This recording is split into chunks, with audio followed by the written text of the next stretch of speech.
Hi, you guys come on in. And as always, come into the chat. Let me know who you are. Let me know where you are. And I'm going to turn the chat on. Here we go. Here we go.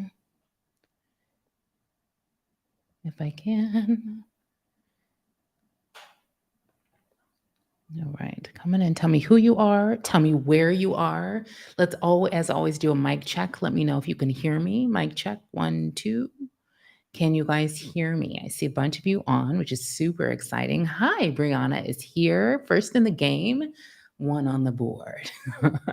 Brianna is my amazing, long time friend and client who just launched her own Reiki energy charged crystal candle line on Amazon called Brianna's Nirvana. So we're excited about that. You guys come on in, and as you come on in, tell me who you are, tell me where you are, and tell me what you're celebrating today. Okay, we are going to be in the energy of celebrating. As you know, I am celebrating my move to Portugal. I'm literally in my dining room, which we're slowly, gradually getting my equipment, my recording equipment in the room and setting it up. Let's see who else is here. So that's my celebration. And today it's going to be a day of like some celebration, and we're going to get really, really, really, really, really freaking real too. So come on in and like get ready, get settled, get yourself supported in your seat to come into the chat. Tell me who you are, where you are, and what you're celebrating. All right. So my girl Sheila Thorne is in the building. I'm going to celebrate that she is making a huge move of her own from the Bay Area to Boston. Tempest is here from Bellingham. Awesome to see you, my love. Thank you. And you guys can hear me, which is great. I know who Artfully Designed Wellness is, but I can't tell me who you are. I know it's one of my people, but I can't remember which one of you is associated with Artfully Designed Wellness. Tiffany is here from Bertolami Interiors in the East Bay. Heidi Brown is here. Sandy White, hello. Sheila's in Oakland for one more week. Amazing. Amanda's here. Sheba from Texas. Yes, thank you. Deanna. Deanna Fallman from Saskatoon, celebrating slow, easy, fun. Okay, those are declarations all of us can claim. Visually Confident is celebrating the start of her YouTube channel. Perfect. Got to start somewhere. Stree is here from Aurora, celebrating time spent with her son. Tempest celebrating career and love life success at the same time. Preach, get it, girl. Nicole, hi, babe, from Missoula, Montana. Bridget's here. Chow from Carmel. Emily's here celebrating her upcoming Conscious Partnership ceremony with her partner of 9.5 years. It's coming October. Brianna is celebrating the launch of her Amazon product and making it onto the top 2 pages of our 3 most important keywords. $600 net in just a couple days, which is amazing. Danielle Reese is here from Boulder, from her new home in Boulder, celebrating asking for help, which we're going to talk about some today. Oh, this is wonderful. Emily's here. Sandy's here celebrating transition to Africa. Mary is here. Hello, celebrating her new home in Connecticut and newness. And Brianna, I almost never do this, but you guys, since we have Empires as a business program here, I'm just going to say it.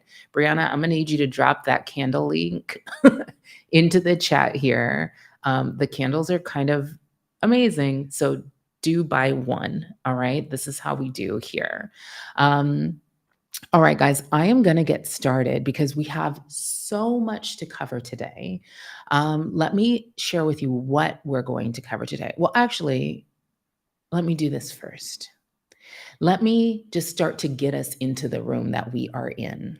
All right, the energetic room that we are in, because we have a bunch of people here from the Soul Tour Empires of the Soul business coaching program. We have a bunch of people here from the Soul Tour Life, Self, and Money Mastery life coaching program. And then we have some people who are here because they are just special VIPs who were invited because they belong to a list of mine or a subscription of mine, or they are in currently taking Do Your Dream or Inner Critic Cure or the Sacred Money Archetypes program or some other Soul Tour program. So I just want to take a moment of pause to say welcome, and to let you know that you are in the right place at the right time to be your big self and to do your big dreams, because that's what we do at Soul Tour. Whether your big dream is to move to a new country or to build a business empire or to break ancestral curses, or there were times in my life where my big dream was just to find inner peace.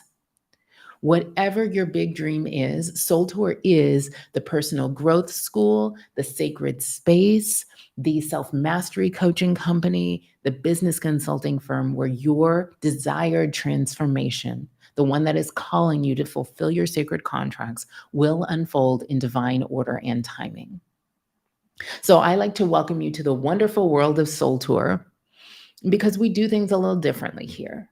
Okay. You will experience magic here, and myth here, and memoir here, and metaphysics here, beautifully infused with teachings and protocols that dissolve your resistance and upgrade your real life in real time. I like to say we are not here at Soul Tour to have really cool spiritual conversations that just stay spiritual conversations. If you're here in a Soul Tour program, your life should be getting better in tangible ways. Yes, the shit may hit the fan first because that's what happens when you start declaring that divine order is now established in your mind and your body and your affairs. Anything that is not consistent with divine order will get really frictiony and will leave your life. All right. Anything that is not in alignment with who you are here to become will get real messy, and ultimately it will either have to come into alignment or it will have to go, because there's a bunch of stuff in most of our lives at the beginning of our journey that can't come with us where we're going because it's inconsistent with the vibe of where we're going, where we're destined to live. All right, where you're designed to live. And what I know is that it feels really freaking good to live how you were designed to live, to be magical as fuck if you were born to be magical as fuck. Okay. So this is a safe and electric place for you to be as magical as you were designed to be. Here you will become unafraid and unapologetic. Here we will recalibrate your lifelong patterns of hiding your light and holding yourself back. And my mission as the boss lady here is for you to sit in what is true. We are students of truth here, universal truth. My mission is for you to stand in your power. My mission is for you to walk into your purpose, your callings, your biggest dreams and desires, your destiny. My desire and greatest, most favorite thing to help you do is to move through the world differently, the way you were designed to move through the world. And my intention is for you to help you learn ways of doing that are masterful, meaning you don't have to wander in the wilderness or in your inner shadows alone, unsure of whether you're ever going to find your way out of the shadows. All right. So my intention is that within 30 days of starting whatever your very first Soul Tour is, you do begin to move through the world differently. And a lot of what we've been talking about this year at Soul Tour is about the super bloom. We're not called for life. Life is not just supposed to be okay for you. Okay, if you can hear my voice, this is for you personally. Life is not just supposed to be good for you. You are stepping into your super bloom season, your living spree, technicolor, vivid, right? Amazing, abundant health and wealth and wisdom and love and self-expression, all of that. All right. You are here for a reason. You are not alone. You called us all in. You called me in specifically. Your spiritual alarm clocks might have been ringing, and today is a day to wake up. Your real life starts now. So if you don't know me, My name is Tara-Nicholle Kirk. I'm the founder and CEO of Soul Tour. We are a fully integrated school of self-mastery, a self-mastery coaching company, and a business consulting firm where our flagship programs are Life, Self, and Money Mastery and Empires of the Soul. Once a month, I give an all-school State of the Soul sermon, and that is what we are here for today. So, what we're going to cover today, the first thing I will do is what I always do. I will open sacred space. The second thing I'll do is take you on a journey. My State of the Soul sermon for this month of July 2023 is called The Art and Science of Sacred Destruction, Terminal Lucidity. And we're going to talk about all about what terminal lucidity is. And I'm going to give you 3 things that must die for your new reality to come to life. And then if you're not already in a deeper journey with us at the end of today's session, I will issue an invitation to dive even deeper. Most of our programs are not always open for enrollment. So I'm going to give you one of those occasional opportunities to come join me on a journey to mastery. All right. But the first thing and along the way, I'm going to share some of my own personal story. I could call it a 3-year journey. I could call it a 10-year journey, or I could call it a 48-year and 4 lifetime journey of shedding what no longer serves me, of allowing to die the things that needed to die so I could make my very big move from Oakland, California, the United States of America, to just outside Lisbon, Portugal, which is where I currently am, and just moved, let's see, like 10 days ago, something like that. All right, so let's begin. I'm going to open sacred space, and when I do that, it's just a little ritual we do. Close your eyes. Sit yourself back. Get really comfortable in your seat. Make sure your weight is evenly distributed. No favoring or being stingy from either butt cheek. Make sure your phone is turned off. Give yourself some thanks for giving yourself this time. All right? And let this time just be for you. Take a few grounding, cleansing, deep breaths with your eyes closed. And I'm going to speak a little invocation over our time together. We give thanks for this perfect day. Today is a day in which miracles will follow miracles and wonders will never cease. We receive the support, all of the support that is all around us, the literal physical support and the divine assistance that is all around us as we sit in our chairs, feel ourselves supported by the seat beneath us, by the floor beneath our seat, as we maybe even feel ourselves supported by the ground in the center of the earth beneath the floor.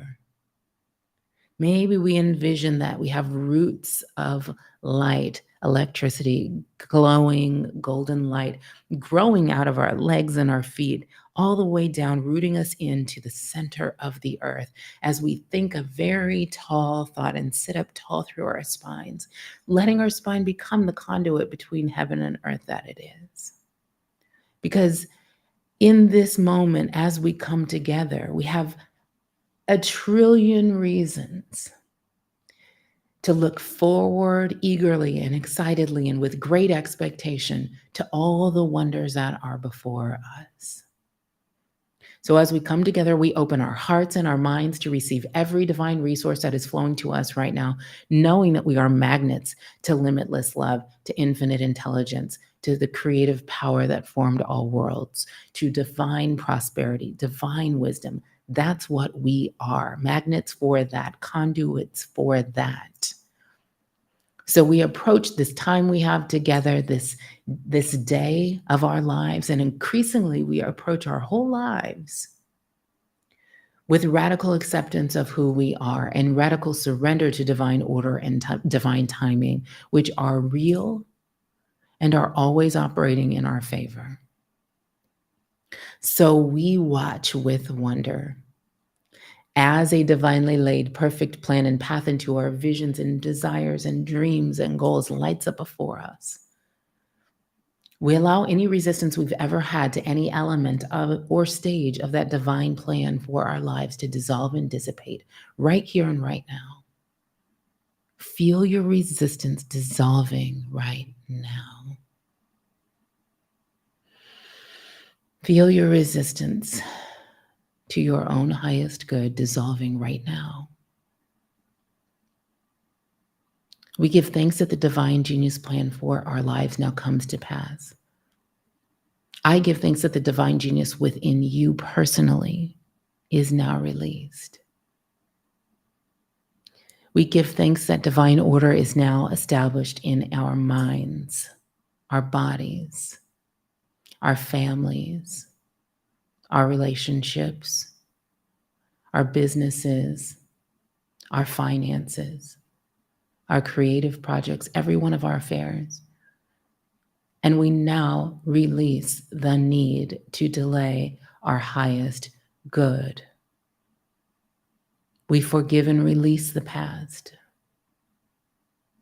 We now go from success to success and from glory to glory. Old walls of lack and delay now crumble away. You now become willing to see your own genius. You now create a life you love to look at. We love life and it is safe to live. All is well in our world. All right.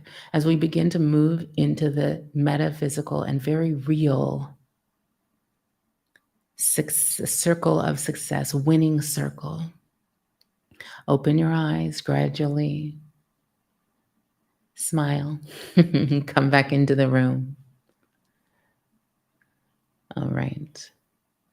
All right. So I'm going to share with you, just because I know some of you are new to the scene, that at Soul Tour we work a method. We work a system. We work a series of strategies and paths and protocols and processes. But our overall method is something I think of as the self-mastery method if we're working on it in our lives, and the Aligned to Millions method if we're working on it in our businesses. But the method is what the method is. It's the same method, whether you're working it in your life or in your business. And there are 3 steps to this method. Recalibrate is step 1. Actualize is step 2. Align is step 3. All right. And I want to just I'm going to give you a little context by talking you through some bits and pieces of the method as we on-ramp into our State of the Soul sermon.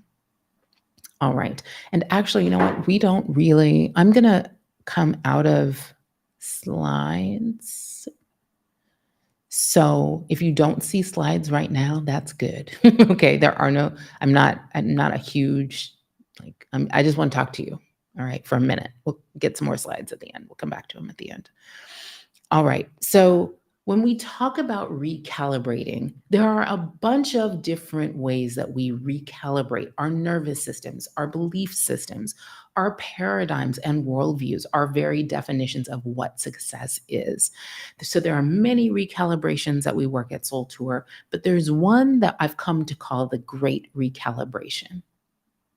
And you need it as context for what we're going to talk about today. The Great Recalibration is a rejection of old definitions of success. It is a rejection of the culture's perform, conform, produce conditioning. It is a rejection of that old treadmill, checking off the boxes that somebody else calls success. It is actually a declaration that whatever you were taught success is probably wrong, especially if it's measurable, if it's like income or revenue or, being under a certain age by the time you achieve a certain number of things. You can kind of throw that in the bin. Success is 2 things and 2 things only. It is to know and love your true sacred self and to create a whole life that is radically congruent with that true self. Okay. And when I say creating a life that is congruent with that success, I don't mean like The performative, like, make the most of your potential, do the hard work. No, dude, that ain't it. Actualizing potentials, sure. But creating a life that is congruent with your true sacred self is really a lot about this softer thing of allowing your true self to be who you really are, allowing yourself to have 100% of your experience, accommodating, creating a life that radically accommodates all of who you are and expresses who you are, right? And that's pretty wild in this culture. That is a pretty countercultural definition of success, in part because it requires you to come to know yourself, to come to love yourself, and it requires total trust that things will work out for you if you're not performing and working your heart out. All right. In the recalibration stage, we also do we do two other really important things, actually. One is we wake up from your core trance. So your core trance is a thought that you've been thinking so long you don't know that you're thinking it. It's a fear-based thought pattern you've been thinking so low grade and steady in the back of your mind since literally childhood, maybe even since before you had language. So you don't realize that these thoughts are thoughts that you're thinking, but they've actually become the whole lens through which you see the world and through which you see what is possible and available to you. The four core trances are fear, scarcity, unworthiness, and trauma. And as long as you're under the influence of your core trance, it places what I call an electric fence effect around your life. You can't really see it. Like, it doesn't make you look like you're a doormat or anything. Our ideal customers and at Soul Tour, the average Soul Tour person is actually super smart and successful. Does not look like a doormat at all, but they may still have this perfection, this dominant fear-based core trance that allows them to be successful when they're doing stuff for the job or for the company or for other people, but may cause them to feel a big struggle flip on anytime they step outside of their comfort zone and into their passions, into their dreams, into their heart's deepest desires, right? So in the recalibrate stages, when we wake up from your core trance, and at the same time we begin wiring in, because this is very untethering to stop believing those fear-based thoughts you've been thinking for so long, we start wiring in some new belief infrastructure. All right. Some new metaphysically correct beliefs about how the world works and your role in it, who you really are, why you're really here. We call them empire energetics. So things like when I say divine timing is real and in your favor, even though that means sometimes your delay benefits you. All right. Divine order is now established in my mind, my body, and my affairs. All right. Here's one that is relevant to our talk today that really served me well for years. I've been saying this for years in my own belief upgrading practice. I choose to see it as a treasure when I discover something new to release. I see and feel myself changing moment by moment. My thought habits and other people's issues no longer have any power over me. I am the power in my world, and I choose to be free. All right. These are some of the kinds of beliefs that we wire in. And I'll just say this as a side note before we go to the actualized step. Many of us come to Soul Tour because we're not yet living the life we know we were born to live. We haven't yet created the empire we know we want to create. Our business or our life is smaller or strugglier than it wants to be, right? And we keep having that feeling of putting one foot on the gas and then our own other foot on the brake of our own dreams and goals. So many times we're not being successful at our own dreams, desires, and goals because the dreams, desires, and goals we set while we're still under the influence of our core trance aren't really your goals. They're not yours. They're not your true sacred self goals. They might be your mama's goals, your ancestors' goals, your culture's goals. It's a lot of stuff that other folks say you should do. It's what success is supposed to be. But if it's not in alignment with who you really are, you'll always feel that inner conflict, right? All right. So the recalibration stage helps begin to get you off that treadmill of checking the boxes of doing stuff other people want you to do. All right. And one other big reason that people are not yet living the lives they were born to live is that we don't always believe that we can have what we really, really want. So we don't even let ourselves want what we really, really want. And that's why the belief upgrade is so important. That's why if you're in Life, Self, and Money Mastery, if you're in Empires, that daily ritual that I am sending you every day, except Sunday, because girl got to take a break.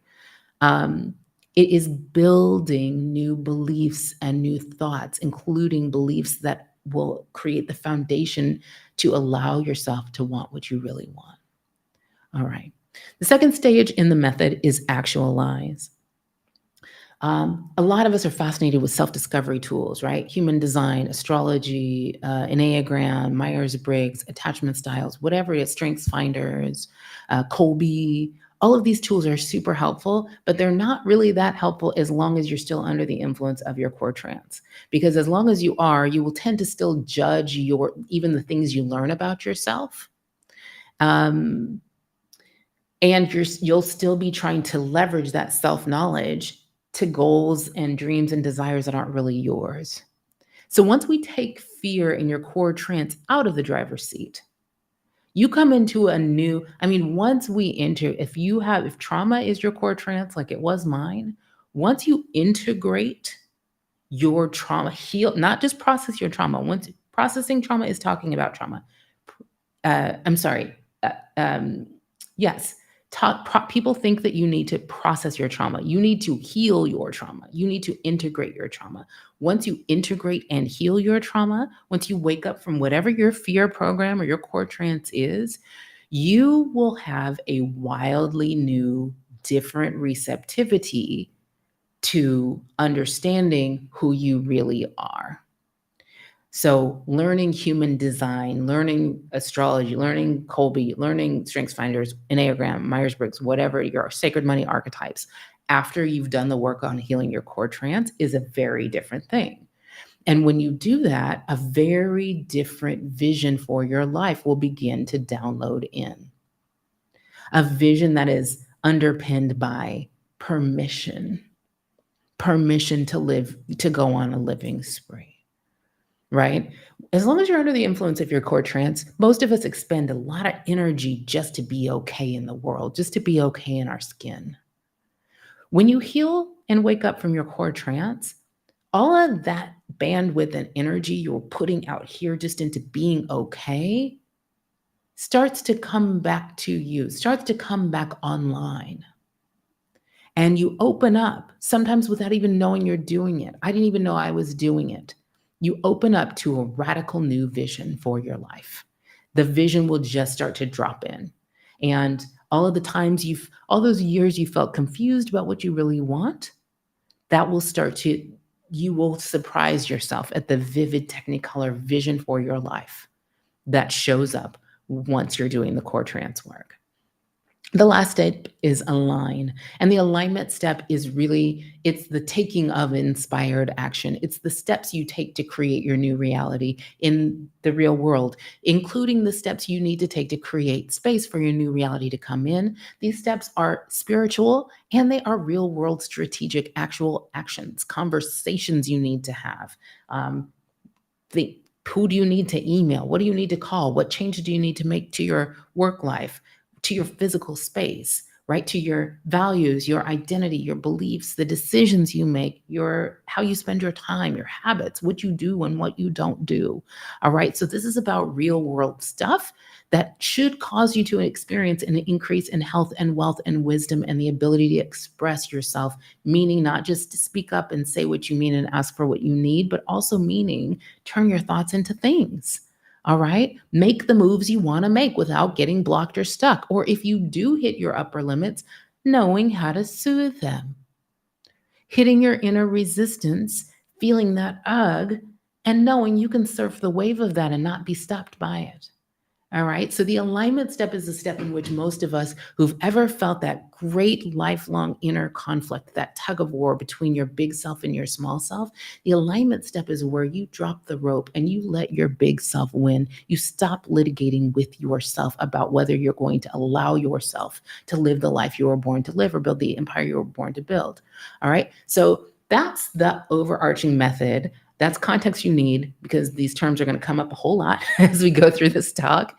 And again, if you're interested in going deeper with me on this work, if you want to have a whole year of breakthroughs in your life or in your business, I'll invite you and show you how to do that at the end of this talk. Now we go to the sermon. And I call it Terminal Lucidity, the art and science of sacred destruction, 3 things that must die for your new reality to come to life. All right. So if you have any questions, drop them in the chat. Actually, I should check the chat really quick. Great. Vanessa's here. Hello, love. Great. Emily's here. Yeah, y'all, this is a good crew right here. This is a good crew. Yes, living spree. All right. So let's talk about terminal lucidity.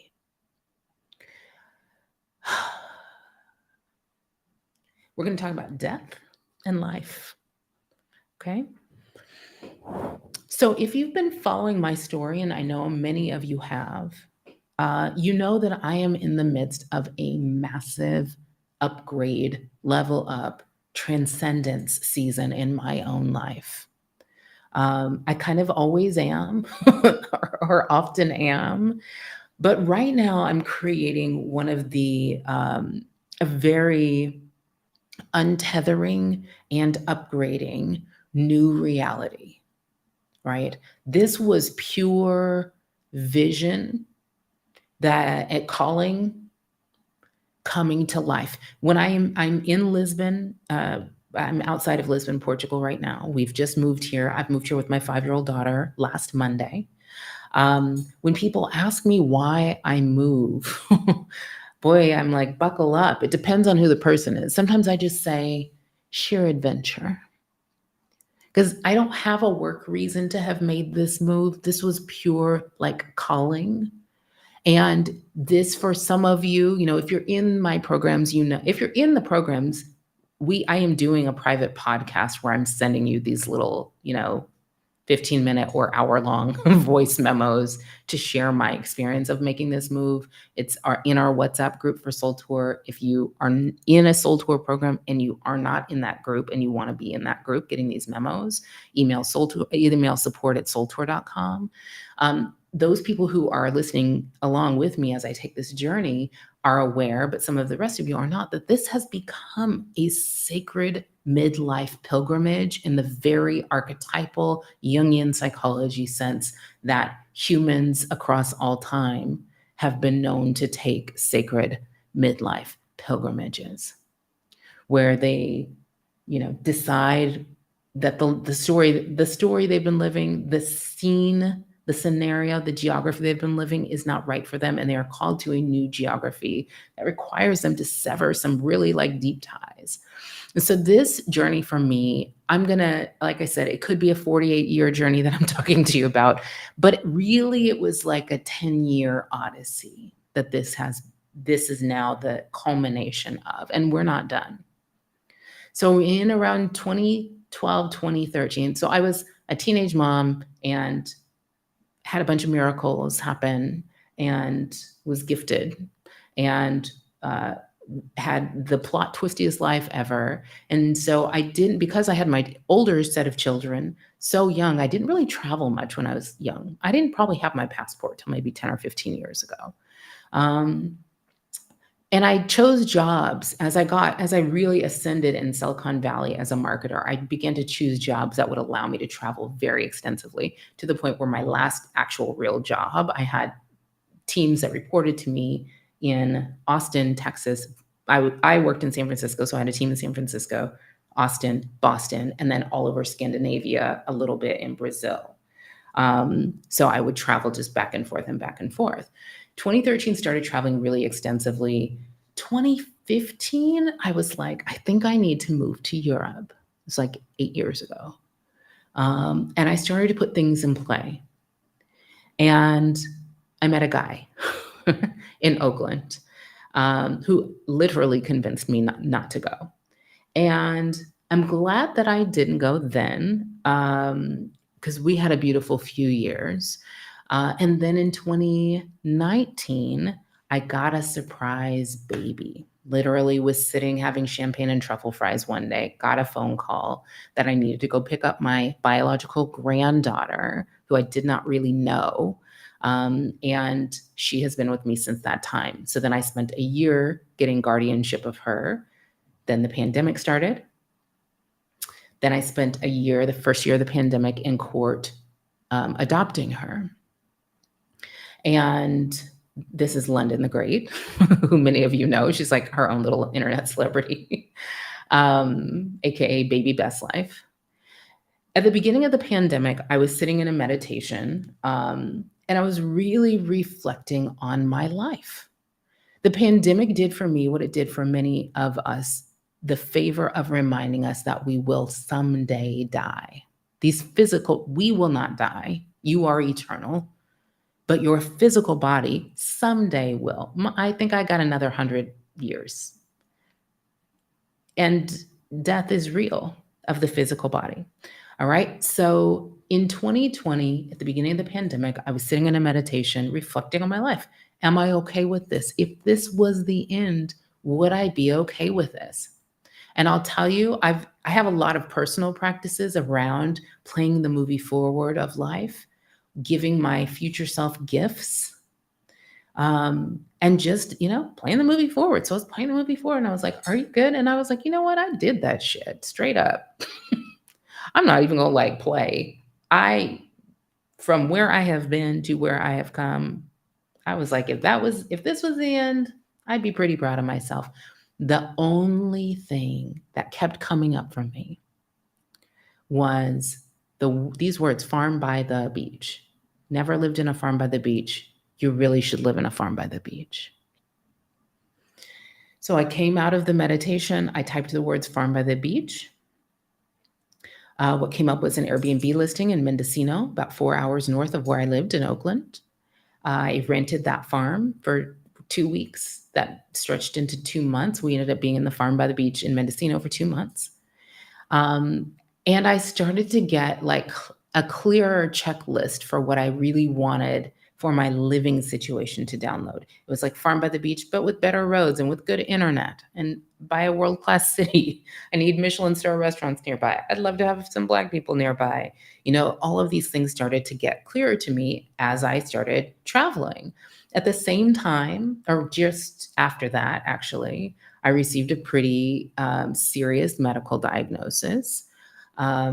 At the same time, my son, my 30-year-old son, was stabbed, some of you know, by an unhoused person at a subway station and lost a couple of his organs and was in the hospital for a really long time. At the same time, I was aware I was very much actively experiencing trauma. I was triggered a lot. And I went through a process. I have had a PTSD diagnosis for 100 years and had done all this work on it. But these fresh traumas were really active in my energies. And so I did a series of medically administered intravenous ketamine psychedelic administrations for integration of trauma. And I will one day, sometimes we will do talks just about the ketamine. If you guys, I know so many of you are interested. And I have so much to say about how to do it and how not to do it and what integration looks like and means and how to set your intentions and how to integrate post and all of these things. But what I will say is it was like fresh snow fell over the old trauma ruts in my trauma brain. And I started to get this, I had all of these realizations, some of which I'll share with you as we go. But I also began to get this really vivid vision started to download in from my life. And I went from, gosh, I really should move somewhere because, I live in a noisy place and I love that my signal, I want my signal to be clearer, which it is in the farm, forest, beach world. I don't like the shootings in the United States. I'm not sending my kid to school. All of it went from that to this like wonderful creation game. I gave myself the challenge of finding the best place in the world to be a 5-year-old by the time London was 5 years old. As I got to know London better through this time, she was getting older and just, developing her own preferences. I was like, I challenged myself to find the best place in the world to be London by the time she's 5. And I started to get this vision. She needs to ride horses every day. Like she needs to have access to ride horses every day. She needs to have access to be in the ocean and to surf. She had her first surfing lesson today, by the way. It was a vibe. um, so I started to download this vision, and then as I was traveling both to get medical treatments, to get like alternative medical treatments, and to start to find where our farm by the beach with good internet by the city with good schools and Black people and surfing and horses was going to be. Um, and we mostly were looking in Mexico. So for 2 years, we traveled around Mexico looking for where we might land. And then at the very end of that, a real estate clairvoyant advised me to put my body in Lisbon and see what I thought. He said it'd be 20 times more auspicious for me than any other place that I had been looking. So in the past year, I've been here. This is my 4th time. Of course, now we have a visa here and now we have moved here. And it's still the beginning of our journey. We'll see I don't know if this town is going to be where we land, if this country even is going to be where we land. But I think we're honing in on it. And I want to talk about what the term terminal lucidity means. Okay? Terminal, the end. Lucidity, the clarity. Terminal lucidity is also known in medical circles as the rally. It is an unexpected return of mental clarity, memory, personality, remembering who you are, suddenly regain consciousness, and it occurs just before death, usually in patients with like Alzheimer's, dementia, or neurological disease. So this is people who have been out of themselves for years. In the handful of days or even hours before their deaths, they come back. They remember who they are. They wake up. I was reading these accounts of terminal lucidity, family members who've observed this. I read one daughter said about her mother, it was like the clouds cleared. And it was like, not only did she remember stuff, she like was herself and her humor was back and all of this right before she died. The scientists think that there's something about that. The scientists actually are beginning to understand, in part through terminal lucidity and the study of it, that death is it's a very active brain process. All right. It's very active. It's not what you think. It's not the unwinding. That's why I'm like, it's not the end. That's, it's so often the scientists come very late to the understandings that the metaphysicians have had for a really long time. It's not the end. They're like, oh, your brain cells actually like are very, very active when you die. And they're like, I'm like, yeah, exactly. It's like the clouds cleared. And I thought the phrase terminal lucidity and the actual scientific medical phenomenon of terminal lucidity is maybe the best metaphor for life, the awakening life that I've ever heard. Because listen, all of us, all of humanity, 99% of humanity is existing entranced, in trance, asleep to who they really are, to the glory of who they really are. The poet Wordsworth said that you were born trailing clouds of glory. I say you are made of God. You literally are a droplet of the ocean of divinity. It's what you are. And you forget so fast. We forget so fast. We become entranced so fast. We come under the influence of these core trance, these thought habits of fear, scarcity, unworthiness, and trauma. And there are those who would also say that all of humanity is dying all the time.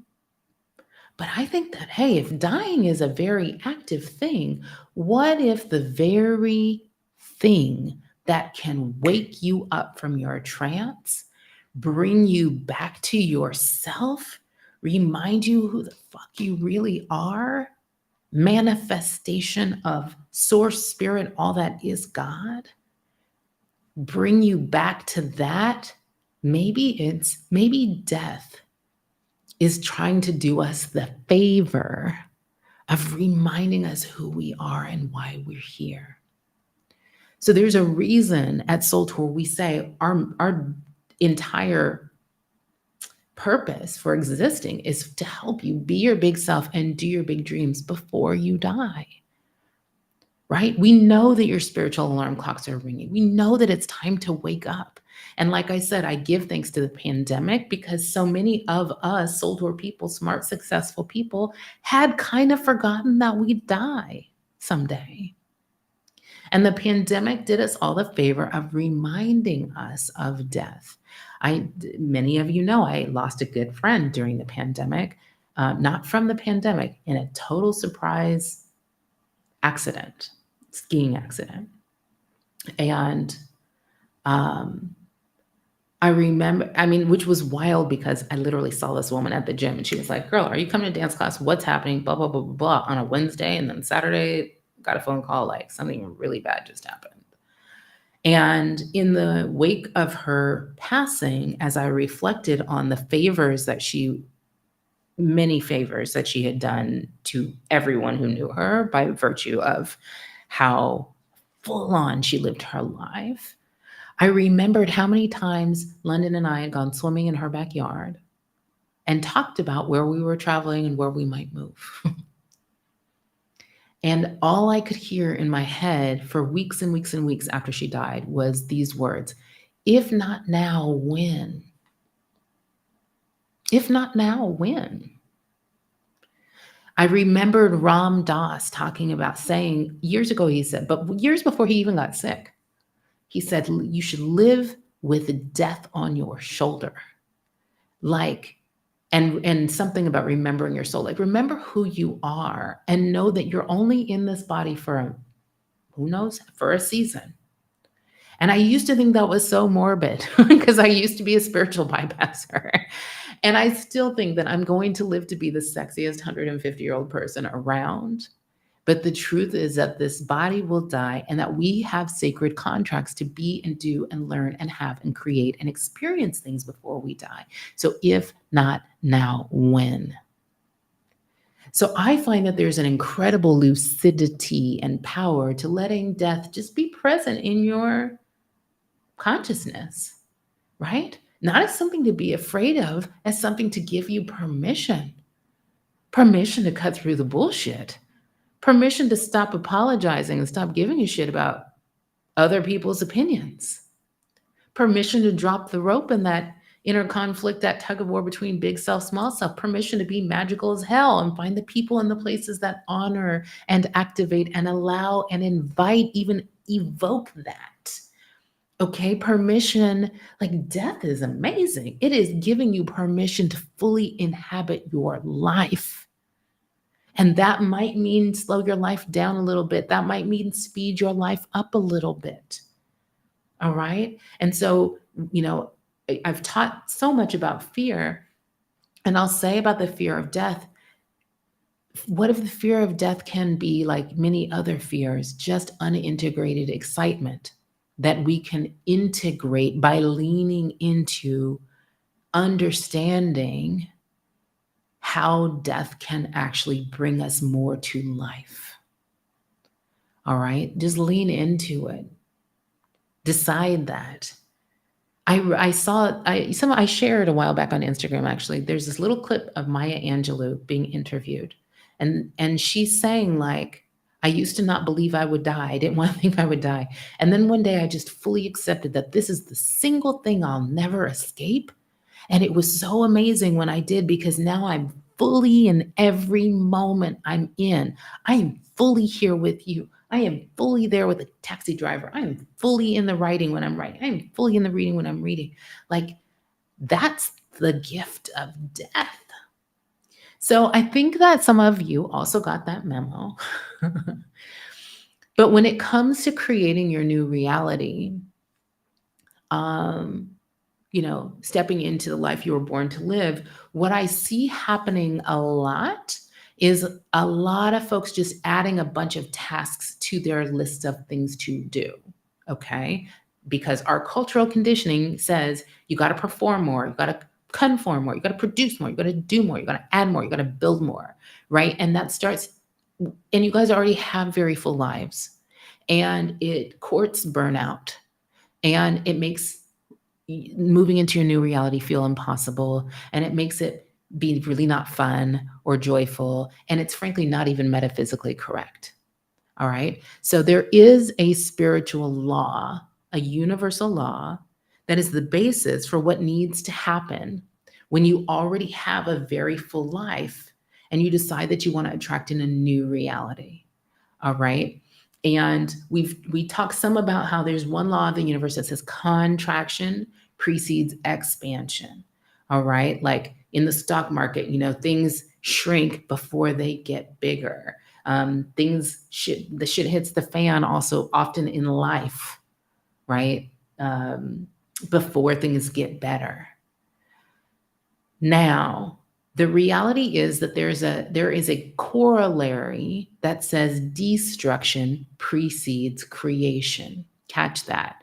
Destruction precedes creation. And this is not just about the stock market, which does have destruction of value before expansion of value. This is not just a logical phenomenon or like a thinky thing. It is natural and sacred. It is in divine order for destruction to precede and be part of creation. Think about this.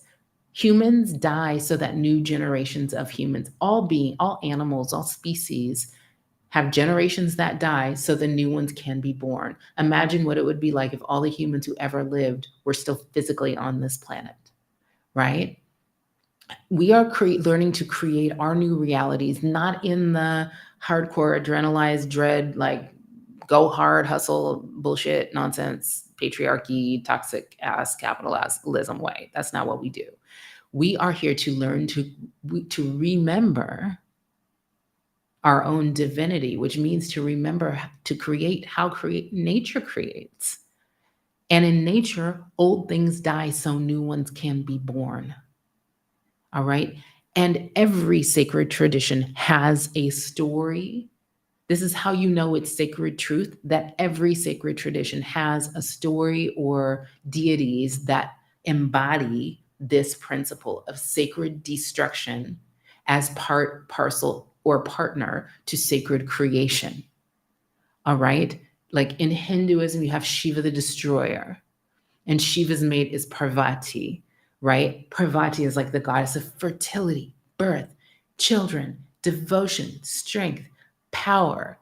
And also, when Shiva killed Parvati's son Ganesha without knowing that was his son, the goddess Kali sprang from her head. So from this demure, beautiful, sweet Parvati, the goddess of 108 names, just all flowers and spices and yum. From her head sprung the goddess Kali, the embodiment of sacred rage, of death. Kali killed everything. Okay, like literally killed everything and everybody. The other gods came to Shiva and were like, can you please stop her? Because she's literally destroying the earth. Because that was divine order. You kill my kid, I'm going to tear this shit up straight up, right? Speaking truth to power, divine order, destruction, darkness, death. And she's also a symbol of Mother Nature because she's thought of as like timeless and formless, representing the destruction that must happen for things to be in divine order so that life, new life can be created, so that the new universe can be created. And I love Kali because Kali is like such an embodiment of indifference to what other people think. So unapologetic. You guys remember the Kiki Palmer meme, sorry to this man? Kali is like, sorry to all humans. Like, that ain't right. I'm going to speak. Y'all go know. Okay. And then once Ganesha was brought back to life, divine order was restored, and Parvati's back on the scene, right? In Christianity, Jesus flipped the tables. It was like, nope, sorry. Mm-mm. In Judaism, there is this thought that there are two worlds.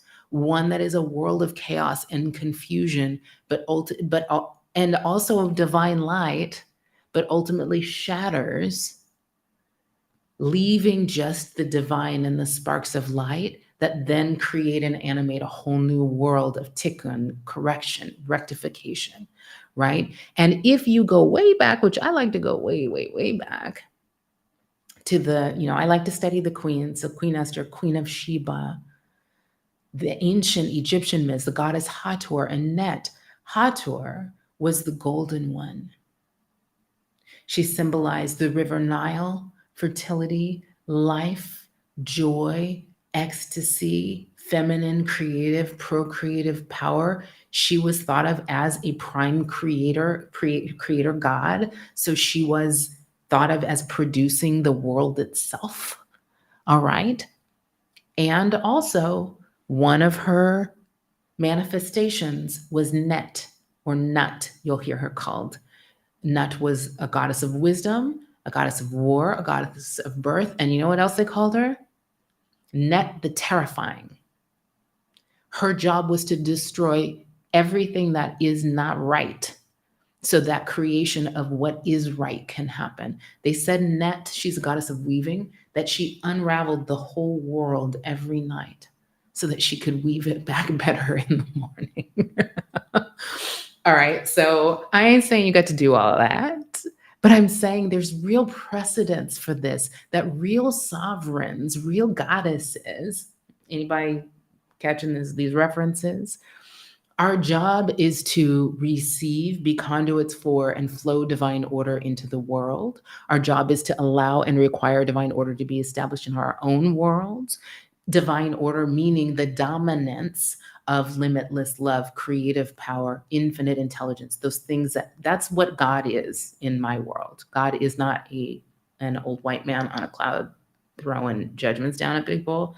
God is the forces of love, intelligence, and the creative power that formed all worlds. And you are a manifestation of that, holy, harmonious, perfect, whole, complete, as you are.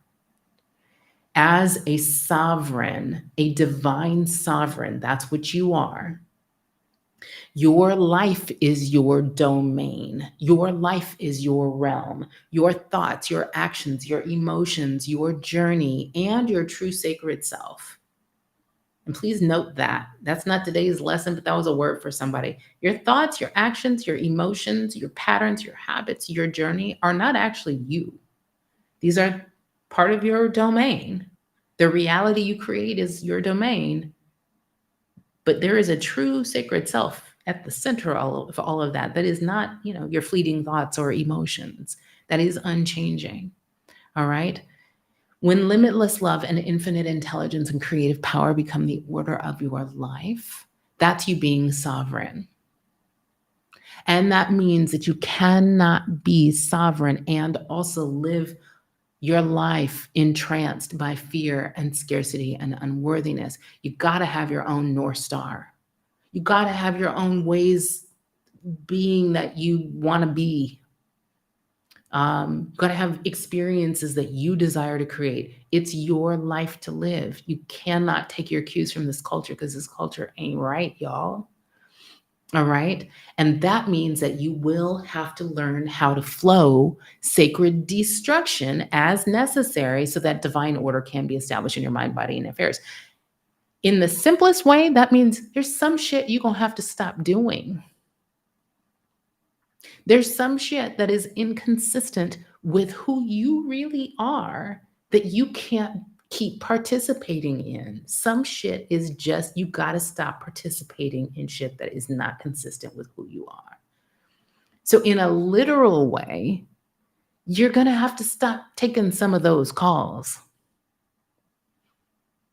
You're going to have to throw some stuff away, literal physical stuff away. You're going to have to take some projects off the calendar because you in your, especially if you're a generator type or a manifesting generator, but most of us in general are conditioned. If you grew up in America, you were conditioned as a generator.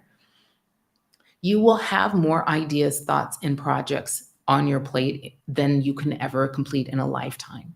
So if you have still new ones that represent what your true sacred self wants, you're going to have to take some of the old ones off. And I'm going to say, emphasize that because I've got some of my Empire students need to hear this specifically. Some of y'all, the way your resistance is showing up right now is that in your resistance to taking commitments and obligations that you've made back then off your calendar so you can create what's wanting to come to you now. You can't take every trip you booked. You may not be able to serve every coaching client you got. You need to free up some space and some life force and some money maybe to build the assets that you can build this year that will pay off for years to come. All right. That was a word for someone. All right. I'll speak to myself. Part of my vision for this move is I want to write much more than I do. I have a vision for writing a best-selling book every year. I want to start, I call it the church. It's really not like a church. My church vision includes like a bar in the vestibule and like an atheist welcome neon sign out front. So it's a little different kind of a church, but I need to be able to convene and gather people much more regularly. My vision includes raising a baby badass who gets to ride horses and surf every day. All right. For those things to happen, given the life that I've been, that beautiful life that I've created, I have to take way fewer calls. I have to take way fewer meetings. I have to only do one big project at a time in Soul Tour. I've had to stretch out my timelines and roadmap a lot. I spent the last year building, I hired a visa consultant to work on that. So I didn't have to. And I freed myself up to build a marketing infrastructure in Soul Tour that takes over a lot of the manual marketing work that I do.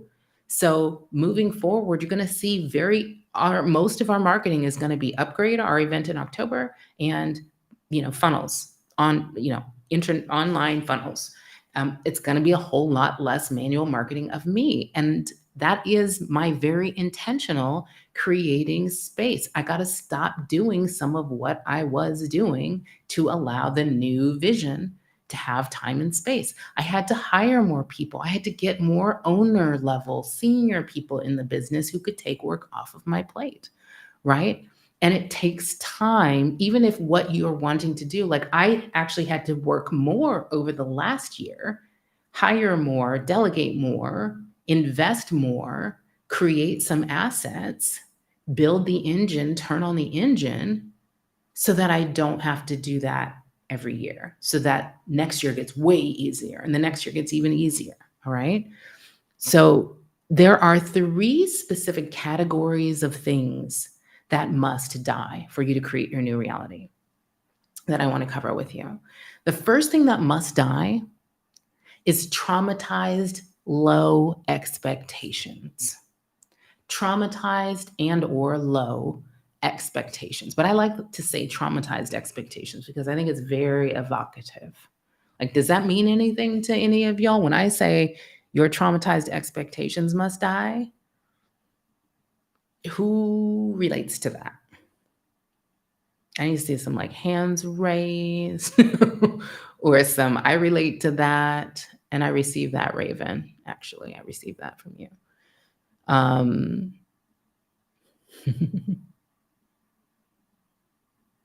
I love this. Um, yeah, yeah. Some of us have had some traumatized expectations.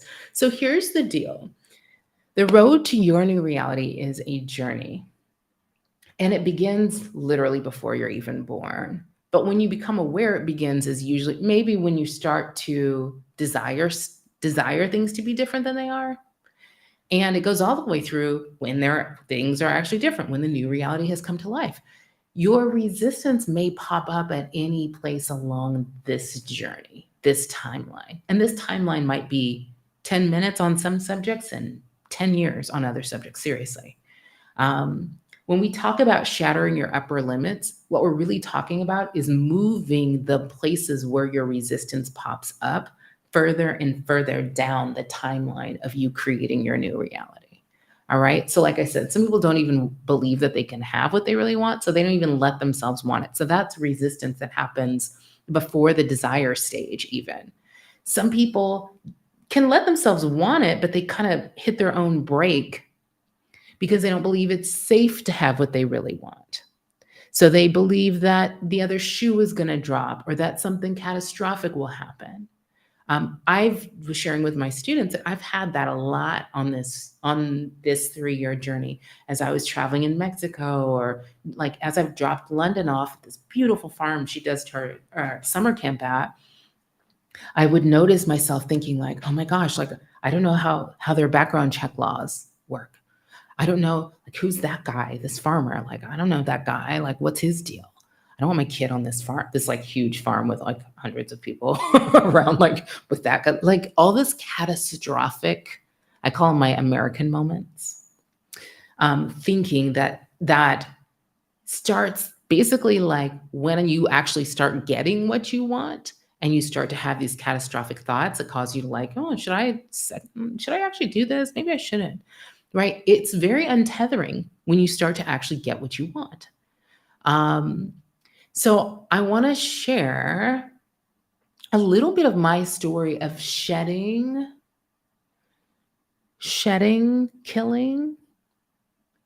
some of my traumatized expectations, allowing them to die. Um, and I'm going to call it shedding the moat, because I think we have magnets. I think with respect to interpersonal relationships, how we engage and interact with other people, we have, and our core trances, we have magnets. Like your core trance can cause you to have a magnet to certain kinds of people, and you're going to keep having. Have you ever dated the same person, that like different faces, different places, same person over and over again until you learn whatever you needed to learn, which was probably like your own value? So we can have magnets, we can have moats. And that was one of my patterns. My childhood trauma was at the root of this moat that I broadcast out. It was like a distance I kept around me. And I call it, one of the versions of it is I'll do it myself syndrome. So, in all kinds of ways, without knowing I was doing it, even sometimes I would hire people and still keep them away. I'd pay them and still keep them from doing what they were trying to do for me. In all these sorts of ways, I was keeping this moat between me and the support, the help that I needed. All right. After I did my deep trauma integration work, which was like 25 years of therapy, another couple years of it was like 20 years of therapy, a few years of intensive like Jungian PTSD therapy, and then 6 weeks of ketamine integration. When I integrated my trauma, I immediately it was like my signal started to run so clear. I started to broadcast a real magnet for the amazing people I wasn't trying to do it. People would just call me or email me and offer me help. That was very aligned to what I needed to create the vision that I was starting to download. I also started in that time to learn my human design. I had been resisting learning the human design system for years. Um, in that time, one of the people who called me, because I had stopped broadcasting this mode and was now broadcasting a very healed, non traumatized magnet, um, reminded me about human design system. And I started to learn that as a projector in the human design system, it's really my job to almost always on big projects partner with generator types. And so I needed that help. I didn't have the level of energy I had been conditioned to think I had. I wasn't wired to work 10 hours a day, 5 days, 6 days a week, which I had been doing for years, right? And so, in the wake of healing my brain, my trauma brain, and my low expectations of other people, I started to see all the ways I'd been keeping people away from me. I started to see all the ways I'd been keeping people away from helping me. I started setting new non traumatized expectations and standards and guidelines for my work and my life. I started desiring to be in a place where I could harness more help, receive more support, collaborate more. I started studying delegation seriously. I took time of my week and started studying delegation. I set a goal to delegate 80% of the work that was on my plate. My tolerance for working through things with my people, with employees and vendors grew like exponentially. I started to feel way less triggered by other people's humanity. And I had this moment of clarity that because some of you are interested in this move, I wanted to share with you. Now, where I lived in Oakland in the Bay Area was one of the most expensive markets in the world for everything, including for getting help. I was paying $30 an hour for babysitting. And that's like the going rate. And so I had this. So there's a lot of us who are moving from the Bay Area are moving to places where labor is cheaper or help is just more plentiful. But bef- and so when I first decided I would move for sure, I thought, you know, there's one argument that it doesn't make sense to try to when I decided I would move and I realized how much help I'd been keeping away, and I looked at my life and was like, objectively, my life is challenging.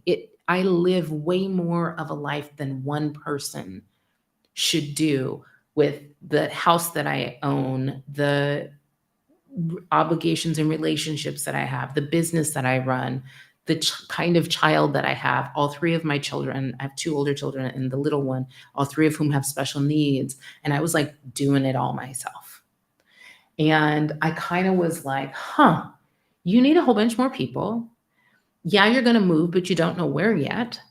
And so I had this real epiphany that if I couldn't figure out how to get help right where I was in the town where I had lived for 25 years, the chances were I also wouldn't be able to get it when I moved and was starting from scratch, to a place where I might not even know the language and certainly wouldn't know people.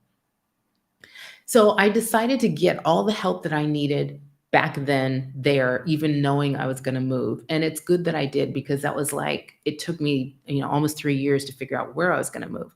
And in the process, not only did I get the support, I dramatically expanded my capacity to receive support. So I could see that I've been telling myself this story that anytime London's not with me is a net negative to London. And it was causing me all this like guilt and stress and pressure and time urgency. And I wasn't really getting enough my work done. I was like not feeling great when I was away from her. And I remember reading this article in the New York Times where this single dad said something like his mother had told him that the more people loved his children, the better the children were, the better off the children would be. And I was like, oh my gosh, what if the more people who love London is like net positive to her, not net negative just because I'm not with her? So I set this intention of finding a Zen Mary Poppins. And I did. So I hired this part-time nanny who like was an incredible addition to our lives. I got a live-in au pair. She was going to full-time school. We joined a country club that had a kids club so that I could always have just like I just had layers of backup. Um, I was sending her to schools, not loving the schools that she was going to, and I just kept trying and kept her at home for a while because I could then finally cracked the code. I just kept learning how to ask for what I need and feel into whether I was getting what I needed. And I was doing the same process at work at the same time, attracting in vendors who kept expanding my capacity so that even last week or 2 weeks ago when I was packing up my home of 15 years, I wasn't necessarily doing that fruitful work in my business, but my marketing team was still doing stuff. My ops team was still doing stuff. My sales team was still doing stuff. All this stuff was still able to keep happening because I let my moat die. I want you to know that your moat, I want you to know that, you know what? You don't have to, your fear does not have to die to call your new reality in. Your fear can be fully on board and you can learn how to work with it and surf it and let the fear program run without running your life. And you can still create your new reality. Your upper limits do not have to go away before you can create your new reality, but you will need to let your moat, whatever energies you've been broadcasting out that are keeping resources and keeping help away, you will need to let that die. You will need to turn on your magnet, the healthy one, the non traumatized one, right? You're going to let your traumatized expectations begin to die. And there's a whole bunch of ways you can do that, including spending time with people who are not traumatized, who have a secure attachment on the issue that you have traumatized expectations on. Like, if you have traumatized expectations about love relationships, hang out with healthy couples, happy, healthy couples. I don't care how hard it is to find them, just find them. Spend time with them, observe what they do. If you have traumatized expectations with your family or children, hang out with happy, healthy families and see how they engage with each other. Okay? Um, you're going to have to let your traumatized expectations die. And that may mean you have to just imagine some things. Like you just got to imagine the support. And you might have to imagine levels of support that seem wild to you, understanding that your expectations may be traumatized. So yeah, like to some people, they're here. I had a full-time school, au pair, part-time nanny, kids club, and they're like, oh my gosh, that's so much. There were still times when I ended up without daycare. There were still days that were like holidays when the au pair was off, when the kids club was closed and the school was closed and the nanny was out of town. Like I just got to a place where you don't have to explain anything to anyone, not even to yourself, not even to your small self. You get to get the support that you need, even if it seems like a lot from the outside looking in. Okay. All right. The second thing that must die is, and write this down, worn out conditions and worn out things. Worn out conditions and worn out things. Worn out conditions and worn out things. So again, I'm going to repeat this for emphasis because somebody needs to hear it that didn't hear it before. Aligning to your new reality, lining up to the big things that are trying to come to you. Creating your new reality will require you to stop participating in things that are inconsistent with the new reality you're creating. Creating your new reality requires you to stop participating in things that are inconsistent with the new reality you're creating. There are some conversations you can't keep having. There are some arguments for your own limitations you cannot keep having and also create the new reality that's trying to get to you. There are some relationship patterns you cannot keep being in. There are some physical things in your surroundings. I call them documentation of dysfunction. Maybe it's a gift from that bad old lover, or papers from, you know, the time that you were sick in the hospital. I don't know what it is, but a lot of us keep stuff around us physically that's a little bit like, um, it's like living in a time capsule of the bad old days. You know how we talk about the good old days? Somebody here has some stuff in their physical surroundings that is evidence of the bad old days. And I want you to do what my teacher, Florence Scoville Shin, teaches us. I want you to start declaring, I want you to look around your house. People in the programs know this. We do intentional vacuuming all the time. Set a timer for 7 minutes, look around your house, and declare as you go around throwing stuff away or giving stuff away. I now release worn out conditions and worn out things. Those worn out conditions and worn out things are occupying the space, the head space, the heart space, the calendar space, the physical space that new things want to flow into.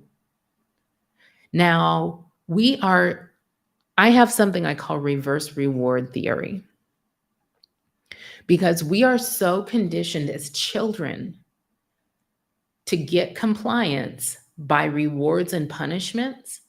I literally know grown ass 40-something-year-old women who literally will not buy themselves a sweater until they lose 2 pounds or until they hit a sales goal at work.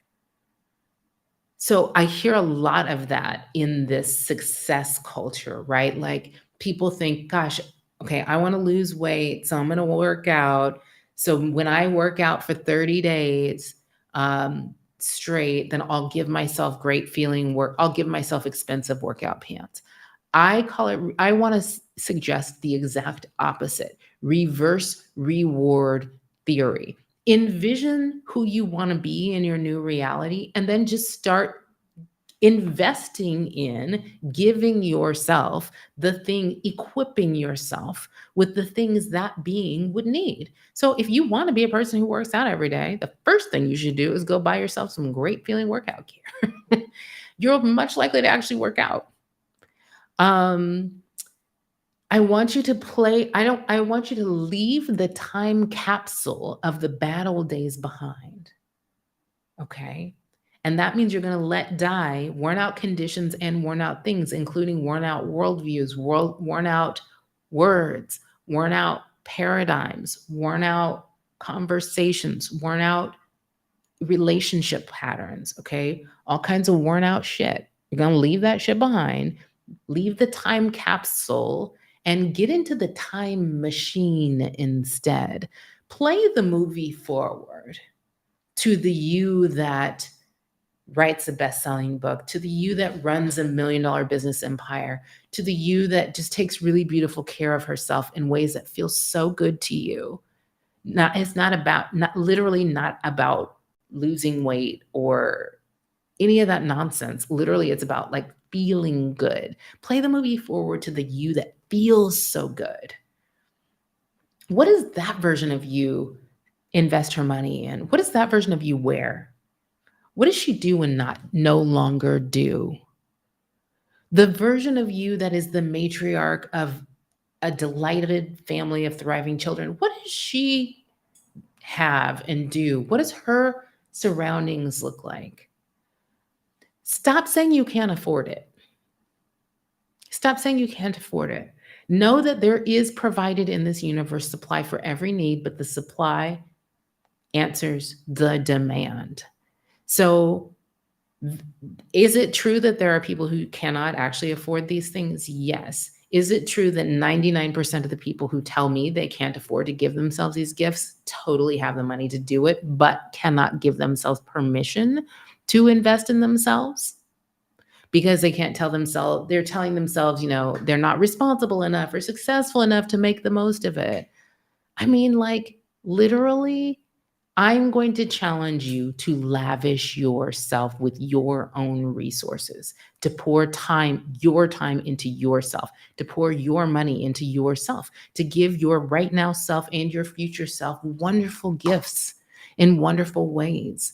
If you want to level up your business and operate at the top of your industry for the benefit of your clients, then like invest in beautiful gear.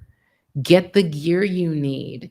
Invest in having a beautiful office. Invest in beautiful art. Invest in, and I don't mean like you got to go get an office. I'm saying wherever you work, make it feel good and make it beautiful. You'll use it more. You'll feel good more. You'll enjoy yourself more. And like, by the way, this is about before you die, right? So like if you should be enjoying it. If not now, when is not about just going out and checking off a bunch of boxes before you die. It's about being your big self because it's joyful to live as you were designed to live. So I'm here to come against what you were taught. Let me just break it down. There is no virtue in restriction. You aren't getting jewels in your crown in heaven for giving yourself the worst shit or working out with holy pants or continue to persevere through stuff that's on your calendar that you hate doing, but you promised somebody 10 years ago you would do. So you're still doing it, persevering through old, played out, worn out relationships, relationship patterns, holding on to physical shit that you don't like and is not beautiful and you don't use or just reminds you of the bad old days. Like, stop living in a time capsule. Let that shit die. And specifically when it comes to physical things, constantly culling. I'll tell you, was it tiring to pack my home of 15 years up? Yes. But one thing I didn't have to do is deal with these piles of stuff that people have in their storage spaces or their crawl spaces or whatever, because I tend to have a one in, one out rule. And it's not like every time I buy a thing, I have to throw a thing away. It's more like I go through seasons of shedding, getting rid of stuff, and then I'll have seasons of buying stuff. And when I buy stuff, I literally only buy stuff I love. I will not buy it if I just like it. I will only buy it if I love it. So then I don't have as many clothes as you might think, but I love the clothes I have and I wear the hell out of them. I have like I buy expensive clothes and my cost per wear is really low because I wear the things that I have a lot. You guys see, I love my bracelets from April Higashi, Empire's member, and my earrings, and I wear them all the time because I love them. So again, I'm not a minimalist. Some people have said, wow, it must be so hard for you to purge everything you own and be a minimalist for your move. And I'm like, who are you talking about? I brought 12 bags on the flight here. And I have a 40-foot shipping container coming with my furniture. Like, I am not a minimalist, but you also don't want to participate in the habit of holding on to things that become a trap, that feel like a prison. All right.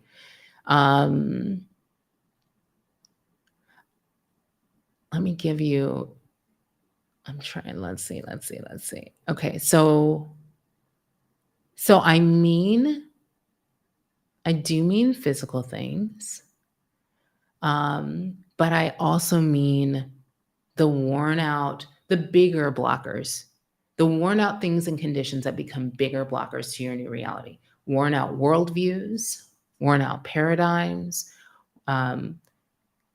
as evidenced by your inner conflicts, your upper limits, your play small patterns, your struggle stories, your scarcity stories. Those are worn out things. Your inner conflicts are worn out things. Sit down and resolve them. All right. Literally negotiate them. If you don't know what I'm talking about, get the book, The Circle by Laura Day. You are overruling and overriding your own clarity about what you want because you want something else and you think that there's a conflict. So you got to sit down and hash that out.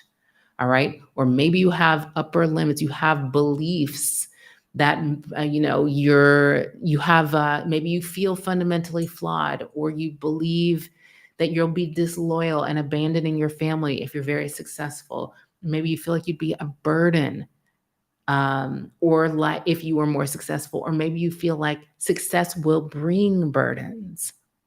Maybe you feel like you better not expand to the fullness of your success, because if you did, you would outshine someone you love, or you would make them look bad or feel bad.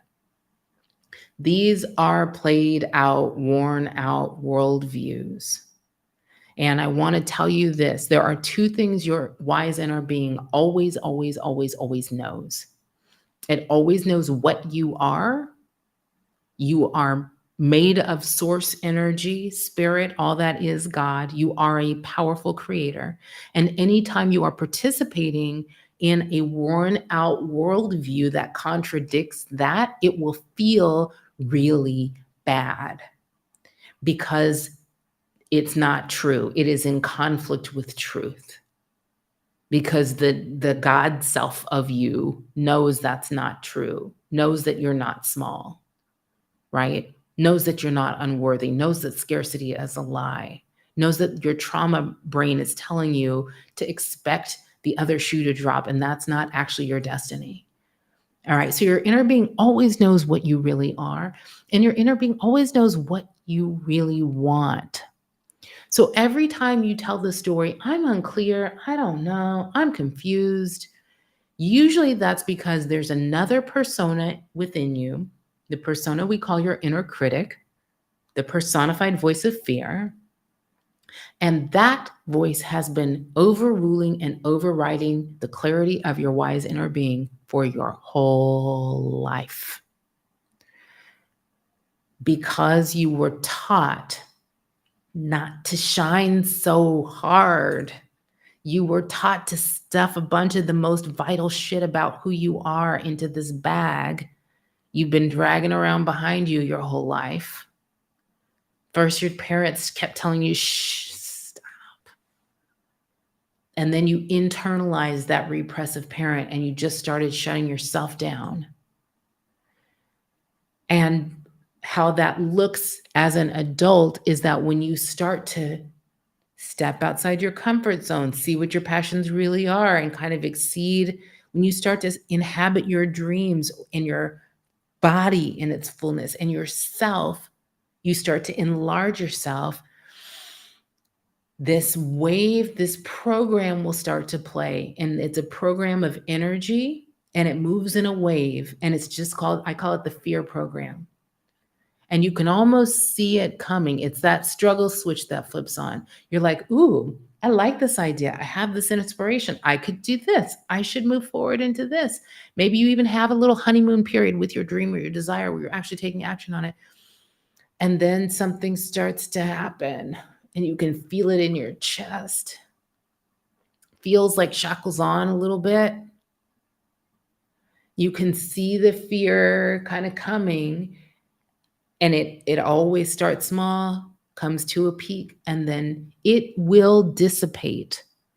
The challenge is most of the time we're so uncomfortable feeling that bad that we'd stop doing whatever we were doing to step outside our comfort zone to make that wave of fear, wave of feeling exposed or vulnerable, we try to make it go away. All right? What I want you to start to do is to learn to see that wave and surf that wave. Let it play. Let the fear, this is what I'm telling you, what you can expect when you start to let your old, play small patterns and traumatized expectations, your worn out things and conditions and ways of being and worn out worldviews, when you let those things die, you will start to download these really vivid visions. And as you start to take action toward them, you can know the fear program will play.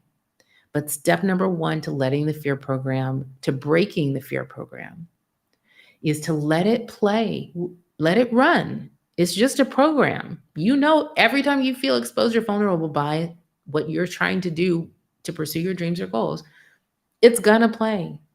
You just surf it, meaning you don't stop what you were doing. Maybe you take a sacred pause and you let the fear dissipate, or maybe you lean in even further and do the fearless thing. Maybe you lean in even further and wholeheartedly engage with, learn about, study the subject of your fear. But what you don't do is stop stepping outside of your comfort zone. All right. I think that over time, what happens is we develop very young this inner repressive parent.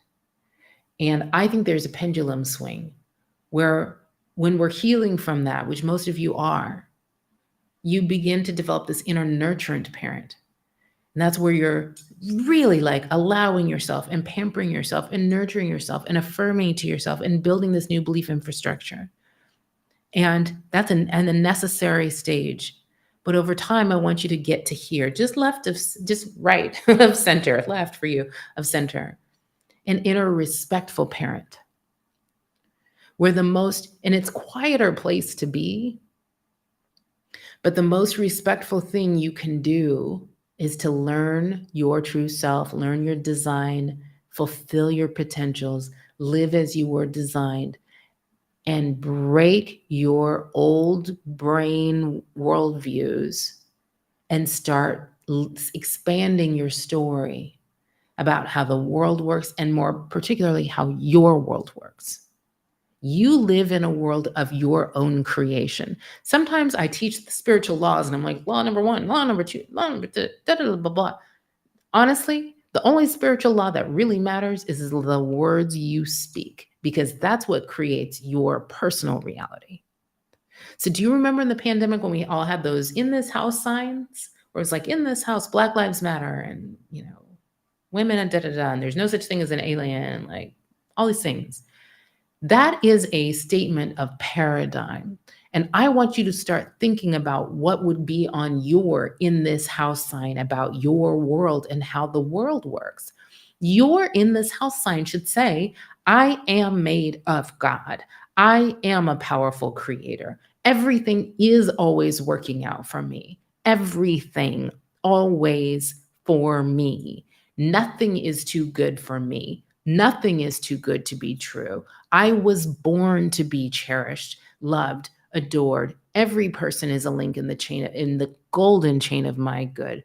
This entire world is my freaking playground, okay? Like, I am in love with everyone and everyone is in love with me. I need never explain myself, all right? I let myself want what I want.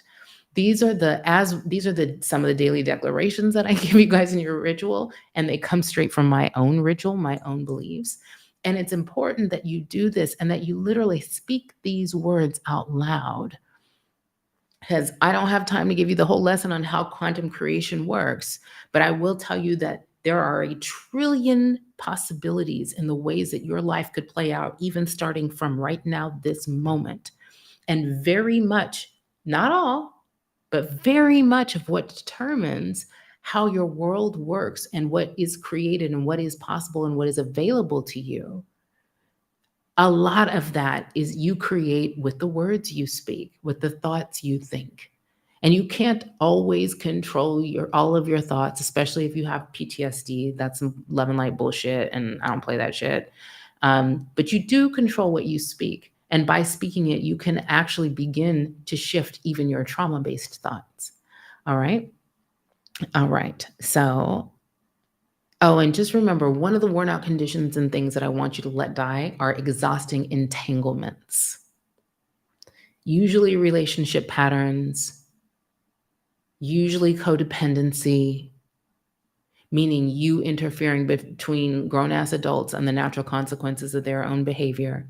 It's the opposite of minding your own business. It's an addiction to fixing other people's problems. And it escalates over a lifetime because your need to fix problems will attract more problems and more people who need fixing. All right? So somebody needs to hear this. You're going to have to stop. If you want your new reality to start, you're going to have to stop borrowing other people's chaos. You have to stop participating in other people's chaos. Is it going to be bad for them when you do? Probably. You're going to have to get thick skin and a soft heart, knowing that you only cripple them when you interfere between them and the natural consequences of their behavior. If you struggle with that, read the book Codependent No More by Melody Beatty. It will change your actual life. The third thing that must die is your old small identity. It's in human design system, we call it your not self. It was never you in the first place. All right. A lot of what we're talking about is becoming your big self. Your big self is who you were born to be. You just acquired a bunch of conditioning along the way. So all I'm asking you to do is to let die and shed all the hiding your light, holding yourself back, not self stuff that you acquired over your lifetime. My teacher, Karen Curry Parker, tells a story of, I just call it Oprah at McDonald's. So she tells a story of like, what would happen if like Oprah had an injury and like, or had amnesia? And one day you're at McDonald's in the drive-thru and you're like, Oprah? And she's like, yeah, what's up? She's like taking your order. And you're like, but Oprah, girl, what's up? Like, do you know who you are? And she's like, yeah, I'm like on manager track. Like, I'm literally going to manage this whole McDonald's soon. There would be just such this wild disconnect. And you would be like, no, Oprah, you have to understand who you really are. Right. And I love that story because for many of you, just powerful creators, sometimes people around you can see your power on you before you can see it. Sometimes people around you can see your power before you can see it. Now, some of them may not like it. Some of them will try to tone it down. In fact, if you feel like that happens to you a lot, this is what's happening to you. Other people around you are able to see your power and take it seriously in ways that you may not even be taking it seriously. So now is an invitation I'm issuing to you to recreate your own whole entire ass identity in a way that aligns with what feels right to you, what feels like who you really are with you, who you always were. And your identity can include a lot of things, and it can include your pace. I've told the story before about how last year when I was here, they kept telling me I walk American. Like people, I would be like, "Como está? Olá, boa noite." My accent is like good. I don't know much Portuguese, but my accent's good. Boa noite, como está? They'd be like, "Hey, girl, what's up?" Like people in and around Lisbon speak English. They would be like, "That's really cute that you tried to do that, but it's cool." And I would be like, "How do you know I'm American? I don't look." I could be from Mozambique or Angola or Brazil or any of the other Portuguese colonies. There are tons of Black people in Portugal. So I'd be like, how did you know I was American? And they'd be like, you walk American. So finally I asked a friend, what does that mean? She said, you walk really fast and you walk. And I was sweating all the time. I was like, why isn't anybody else sweating? Because they don't walk this fast. And she said, and you always walk like you have some place to be. And I said, well, I do. And do you know what she said? She goes, we don't. Meaning sometimes we're just being. We didn't always got someplace we got to go and do. Sometimes we're just being. You don't ever just be. So sometimes identity is about your pace. Sometimes your shifts in identity can be reflected in your name. Many of you know my name used to be Tara-Nicholle Nelson. Some people asked why I changed my name to Kirk. Did I get married? I said, no, I got extra divorced. And when I just had my ex-husband, my second husband's name for a really long time. And I'm a grown-ass woman. I can't be changing my name back to my father's name. He doesn't own me. I haven't had that name. I was married the first time when I was 16 years old. I haven't had that name, my maiden name. I'm not a maiden. I hadn't had that name since I was 16 years old. So what I did was I decided I would change my name, and I waited until a right name came to me. And ultimately I chose the last name Kirk, Kirke, after the Greek goddess of transformation, Circe, whose name was Kirke in the original Greek. I don't say Kirky, I just say Kirk, but it's spelled the same way. That was a goddess mode activated moment for me, where I am fully one and complete in myself. And when I knew that, I chose a goddess name. All right. And that is a representation of identity for me. Um, some of you who know the work of Byron Katie know that she is very good at prompting us to rethink the stories we tell, the narratives we tell. And one of her most powerful prompts is that she is an identity prompt. She says, who would you be without that story? You tell a stressful story, you have a negative, not negative, and a fear-based thought habit. She would say, ask yourself, who would you be without that story? I want you to ask yourself, who could you be with a new story? Who could you be with a new story? Because we know about story, right? Stories have characters. Characters are heroes. In the hero's journey, the hero refuses the call to adventure over and over and over again until a mentor, an aid, a guide, tools show up to help them know that they can do their quests. They can fight these battles and quests and be transformed and victorious. So if you start to tell a new story, even to yourself, about who you are, ask yourself who you could be with your new story. And that will, if you play that out, that literary device, that can unlock for you clarity about what mentors you need, what aids you need, what guides you need, what tools you need, what quests are before you, right? Like I said before, you don't have to get rid of your fears to create your new reality. The fears will arise. You will hit those upper limits along the way. Those are the quests of creating your new reality. You don't have to get ready for it. It will do the work in you as you go. So what would you need if you are this new story character? What would you no longer participate as that new story character? Those of you who are in the programs, the last maybe 2 lives ago, I taught about the self-mastery archetypes. This is my own system of queens, goddesses, warriors, and lovers. These are archetypes. We can step into that character, and it unlocks clarity for us about what we need, what we do, and what we do not do. Queens don't chase, period. Goddesses don't rush. Warriors do not silence themselves. Lovers create. What would you need to be that? Do that. And what's not in alignment? If you have this new reality you desire, are your values in alignment, your identity in alignment, your decisions are in alignment, your actions, your goals, your habits, your inactions, your systems, your environment? I'm not asking you to shift into a new radical foreign identity that you have to learn. I'm just asking you to be who you always were before you came under the influence of your core trance and all that conditioning. And what you can expect when you do is, yes, the resistance will arise, the fear program will run, but you'll start to learn to surf the ugh. And you'll start to live your true self-identity, and you will feel your life take off.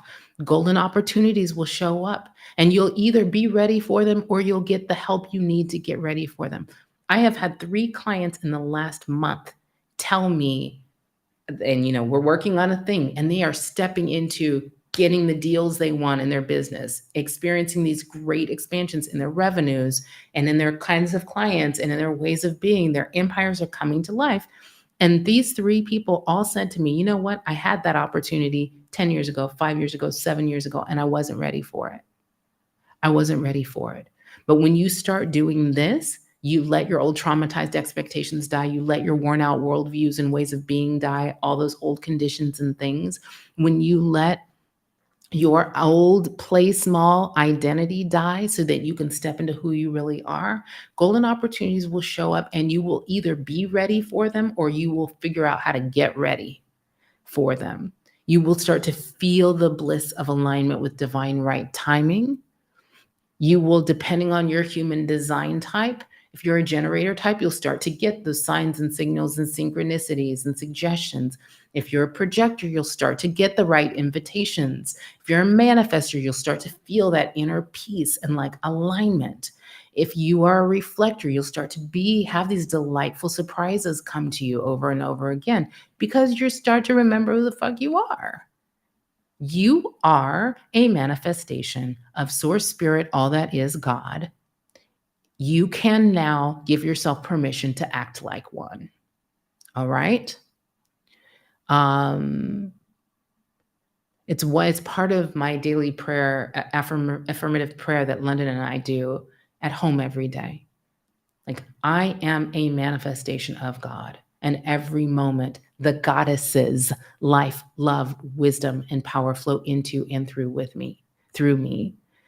I am spirit, perfect, holy, and harmonious. Nothing can make me sick, hurt, poor, or afraid because spirit is God and the goddess can't be sick, hurt, poor, or afraid. I manifest my God self through this body now. All right? Like, you are made of that. That's who you are.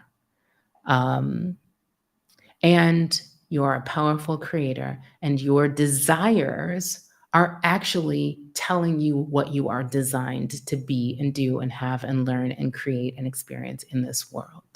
All right? They're telling you what's available to you. All right. So, with my last few minutes, if you're in empires and life and self-mastery, I'm going to start to do slides again. All right, let's see if we can make this work.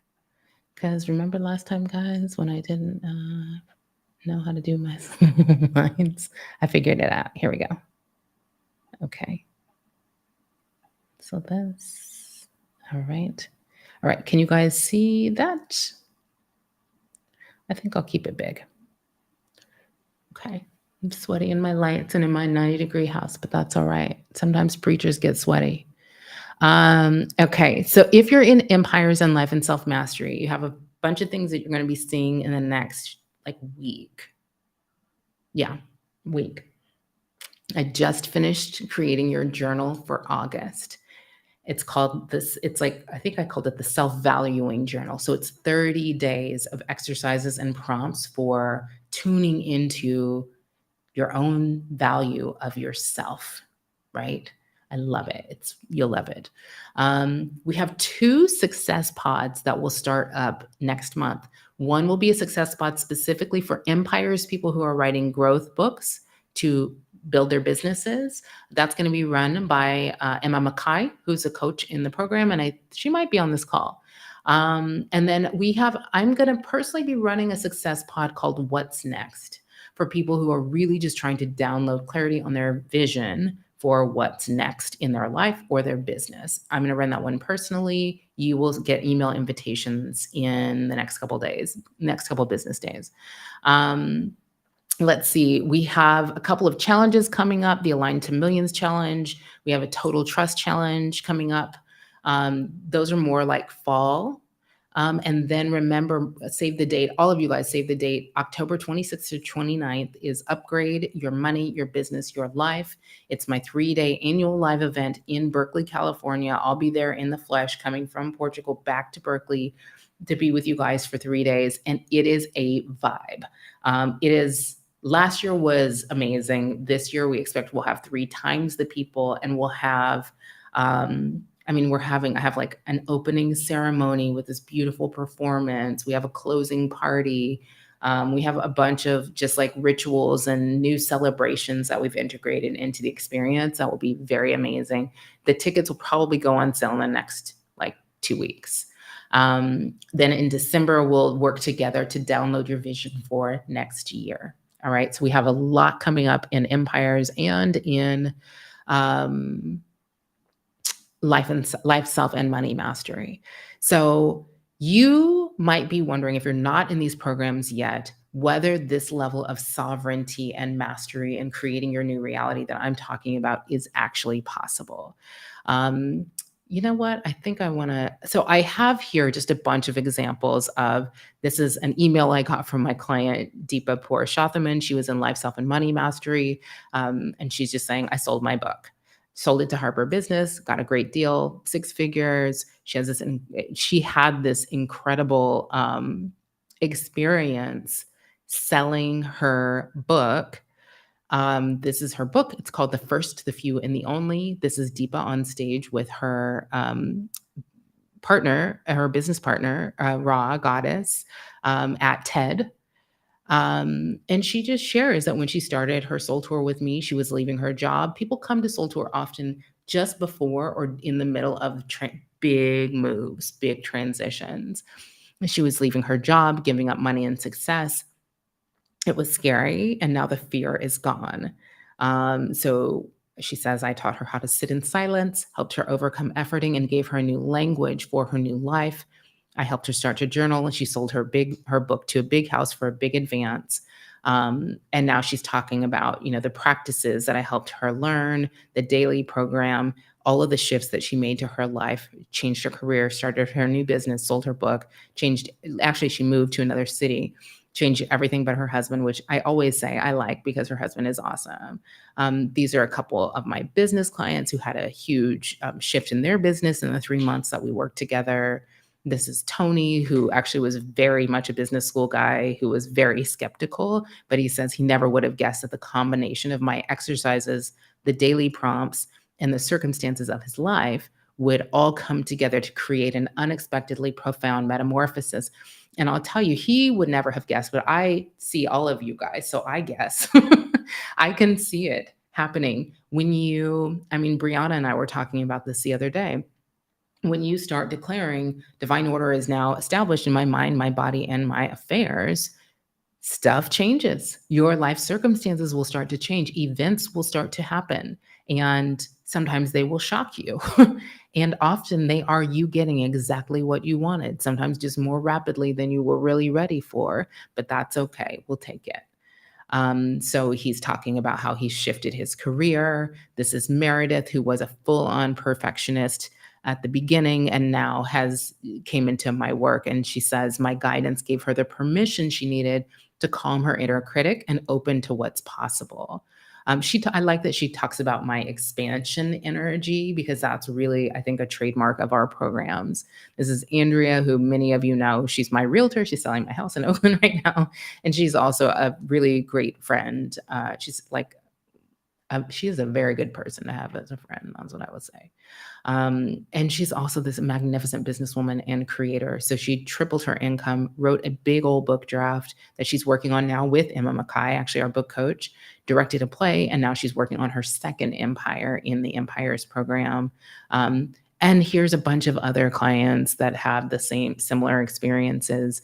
And I wanted to do this because we're talking about life, self, and money mastery.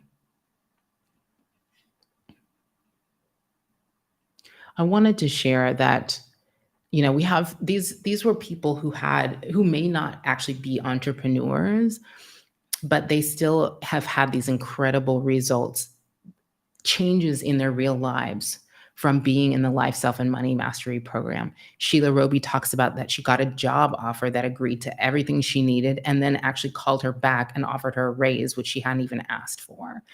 She talks about how the practices we do together have literally changed her world, her inner dialogue. Her joy is high, her nerves are calm, and she feels like she's growing faster than she thought was ever possible. Aparna says, she became a better version of herself and landed her dream job. And she'd always known, Aparna was one of those people, her and her sister are in our programs. She knew from birth that she was meant to be somebody great. And I think many of you can relate to that, right? Where you're like, I know I'm destined for more than this. I love that our client Santosha says, I'm learning how to do life. My daily thinking patterns are changing. I can cope with things. This is Julia Graves, who moved to Spain, and she says she moved without having it all mapped in minute detail. People around her keep telling her how much she's changed in the past few months. Yeah, so these are just some of the things.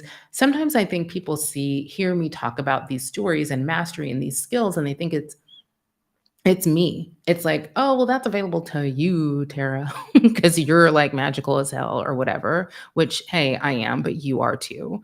So I shared this many stories so that you can see it's not just me. This stuff works because it's built on, like, the truths of the laws of the universe. So now what I wanna do is invite those of you who are not yet in a program with us whichever into a conversation. That's what I'm going to invite you into. I'm going to invite you into a conversation. So the reality is that these people have done it, and you can too. Um, um, and I will say, and it's true, that my team and I have truly cracked the code on how to start living your unlived life and how to start building the empire that you were born to build. And I'm talking about not just like a really hippie, like, cool, like, awakened life. I'm also talking about having big love, big money, being your big self, doing your big dreams before you die, and doing it masterfully without spiritual bypassing and without wasting a whole freaking boatload of time on hesitating, on self-doubt, and on lost opportunities. All right? So I wanna issue you this invitation. I want to issue two invitations. If you are a business person and you have a business empire in your soul that you want to get out of your soul and into the world, I have again, my flagship program, business coaching program is called Empires of the Soul. And I believe that every business empire of the soul is built on 4 cornerstones. The first is empire energetics. Those are like the principles, metaphysics, and universal laws of creating in a very different way than you've been taught to create. Your empire code, which includes your human design, your sacred money archetypes, and some other truths about who you uniquely are, your unique spirit, genius, personality, gifts as relevant to your business. Your signature system, which is my special way of translating your unique spirit and genius into a business, products, offers, marketing, revenue strategy, execution. And you are the 4th cornerstone. You aligned, learning how to create through alignment and attraction, not hard hustle and grind. If you want my help building that, go to soultour.com/breakthrough call. Soultour.com/breakthrough call. Book a call, answer the questions. You'll talk with Lori, who's my right-hand homie. She's also a genius in seeing possibility. All right. And she knows exactly who the right people are to be in this program. She knows exactly who I am like really great at helping and how I can help them. Sometimes somebody is a little off the grid or has an edge case, and she'll create a solution for them. Go to soultour.com/breakthrough call if you want my help building your business empire. All right. Now, if you want if you want more of a life coaching experience, I will invite you to come into a program called Life, Self, and Money Mastery with me. Here, we're working on the life you were born to live, not just the business you were born to live. And know this, that the Empires program, the business program, includes this life program.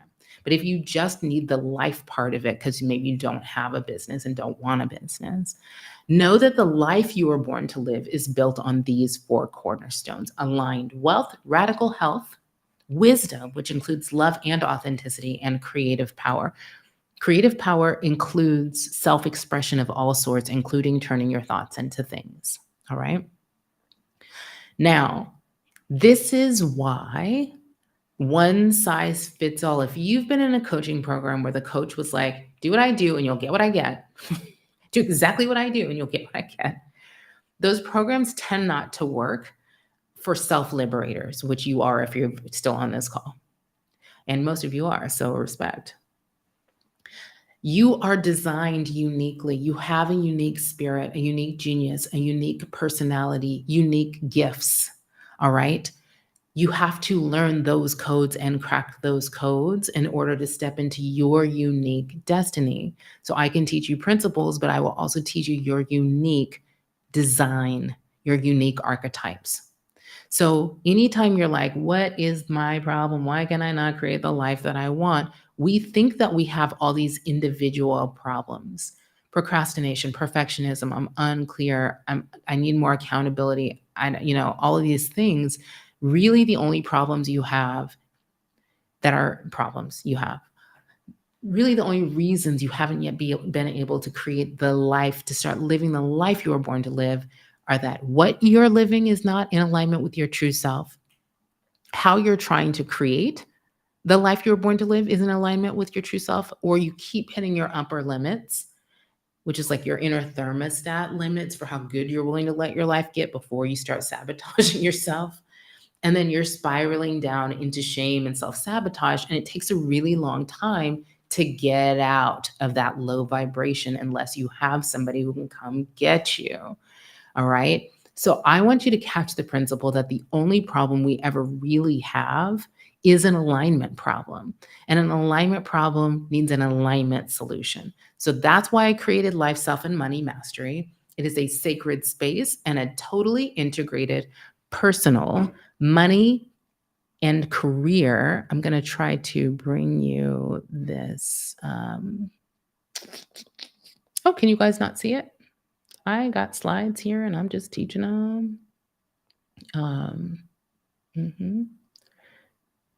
Yeah.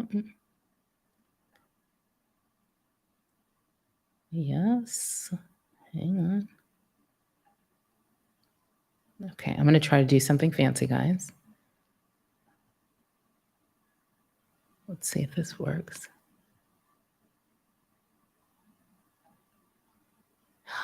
Do you see? There you should have a QR code for enrolling in Life and Self Mastery. Okay, so Life, Self, Money Mastery. It's a sacred space. It's a spiritual community. There's rituals 6 days a week. There's mentorship from me and others. There's coaching.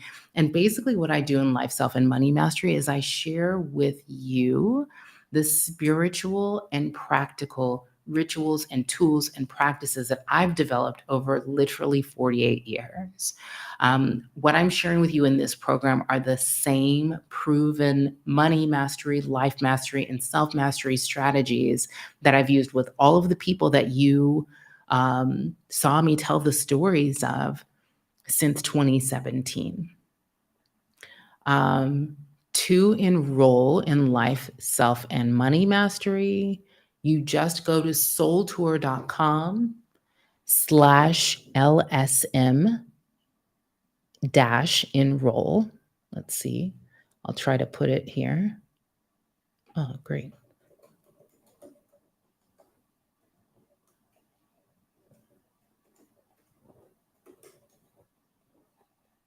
Oh, Brianna, thank you. Brianna's actually like star student status at this point. She's not resisting too much anymore. And I think it's paying off. All right. So yes, I've just dropped the link into the chat. Let's see. Sheila Roby is here. She says that is still real for her. I love to see it because that's been some years, right, Sheila? Let's see if we can put that QR code back up if it's helpful for you guys. Okay. So what's in this program? There's a bunch of stuff that's in the program that's always been in the program. This is like the OGES stuff because this stuff there's nothing new being created under the sun, first and foremost. So it's a guided 1-year journey. It is a journey into mastery. I think we live in an anti-mastery culture, so I take mastery as a journey very seriously. I was transmitted through many different lineages, my biological lineages and others. I was guided by my own teachers on a path to mastery, and that's what I'm doing for you. You'll get daily rituals, you get proven curriculums, and you get community. It's a beautiful community. And we actually do gather in person a couple times a year. You'll get live sessions more than twice a month now. Um, you get a money mindset and income accelerator, so you can start making more money without this whole thing of like proving your worth. Because you're already worthy, you don't have to prove shit ever. We have quarterly academies on different subjects: wealth, health, authenticity, and creation and manifestation. And we have community challenges where we're all implementing the work in our real lives at the same time. What's new about the program this year is that you get to come in person to be in the room with us twice a year. And you get VIP tickets. So the upgrade that's in the fall is the only public upgrade at this time. You cannot buy a standalone ticket to the other upgrade that we do in June. You can only come to that program if you're in Life, Self, and Money Mastery or in Empires. Other innovations in the program are that we now have human design as a deep way of understanding ourselves. And we also have my new archetypes, the self-mastery archetypes, the queen, goddess, warrior, lover. I have a diagnostic battery, a bunch of diagnostics to help you see where you really are and learn where you can, shift some things, upgrade some things. So Mental Monsters is a diagnostic I created to help you identify your core trance. We also have the Sacred Money Archetypes Assessment, your Human Design Chart. We help you pull the Inner Critic Archetypes.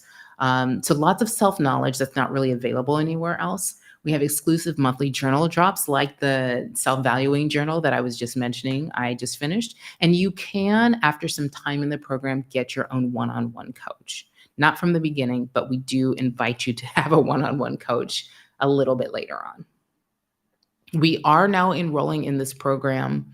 There are limited spots in this program because I do have to make sure that I can staff it with coaches. So I just can't take a whole, thousands of people in the program. Again, the link is soultour.com/LSM-enroll. LSM and Empires are the only two ways to work with me this year. That's it. There's no more. I'm like super full on one-on-one coaching, and I only have a handful of one-on-ones, but the people that are in my one-on-ones now are building, networks and very large businesses. So it's a lot of consulting and coaching time. So there's no more one-on-one time available this year. I am not currently teaching the other programs live, like Do Your Dream, Inner Critic Cure, Sacred Money Archetypes. You can do those programs. They aren't live though. And those programs, actually, all of those recorded programs are available and included in the investment with Life, Self, and Money Mastery. I should say that on the slide. If you take Life, Self, and Money Mastery, you are able to access the Inner Critic Cure, the Sacred Money Archetypes program, and Do Your Dream anytime you want to, included in the program, which is a big deal. The Inner Critic Cure was a $2,000 program originally.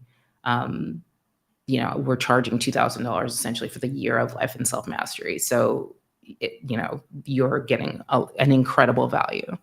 And one thing I just want to point out is usually at this time in a session with me, because of the expansion energy, that's one of my unique gifts. Most people are like, I feel like I could do anything right now. And you should take, it's 11:13 p.m. for me. For many of you, it's like 3 p.m. You still got a couple hours. You could take a natural next step today, right now. All right. You have still a lot of the year left. I know it feels like the year goes so fast. You still have a bunch of this year left. You can, if you take some natural next steps every day, you can still create some serious shifts in your world, in your inner world and in your outer world. But here's the danger. When you leave a session like this, remember how I said the fear program has its wave? All human energies move in waves. So just like that fear program has that wave, where it starts, it goes slow, it builds to a peak and it dissipates.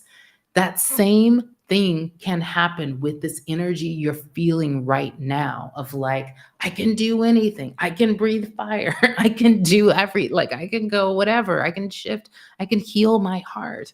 I can wake up from my fear, my scarcity, my trauma, my unworthiness. If you let the wave dissipate without getting enrolled and engaged in a process or a group or a program or an experience or a something.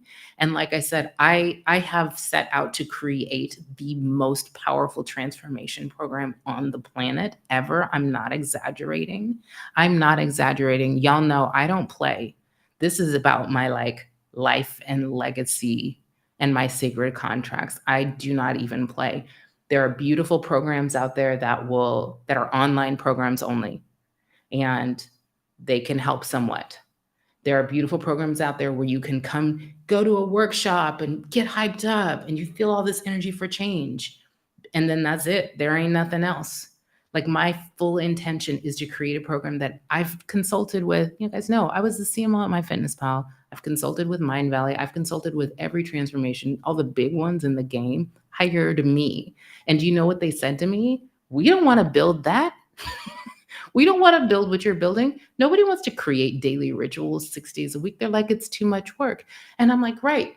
But these people need to gather a couple times a month, maybe once a week, and be in each other's collective effervescence. And they need daily ritual every day before the day can get to them, before the world can get to them. They need that sacred pause to tap back into their own natural strengths and powers, get their download of inspiration and go. They need the rewiring of their belief infrastructure. They need to be in the room a couple times a year. People are like, yeah, girl, we know, but we're not doing all that. Well, I'm doing all that. Okay. That's what life, self, and money mastery is. That's what Empires is on a different level, even if you have a business. So I invite you to come in. I'm not going to tell you any more stories about Portugal. I love you. I am going to leave you here. If you have any questions, let me know. Let's see. Maybe we'll do a little fast action bonus because I like to reward those who get real bold with it. So, as a fast action bonus, I will say the first 3 people who enroll in Life, Self, and Money Mastery will get a 20-minute one-on-one call with me. All right. And we'll make it a breakthrough session because you should know my projector gift is that I project my aura out and I can just like literally see all your divine potentials and what it would take to manifest them. It's my gift. I've had it my whole life. I now only use it with people who desire me to use it with them is a thing.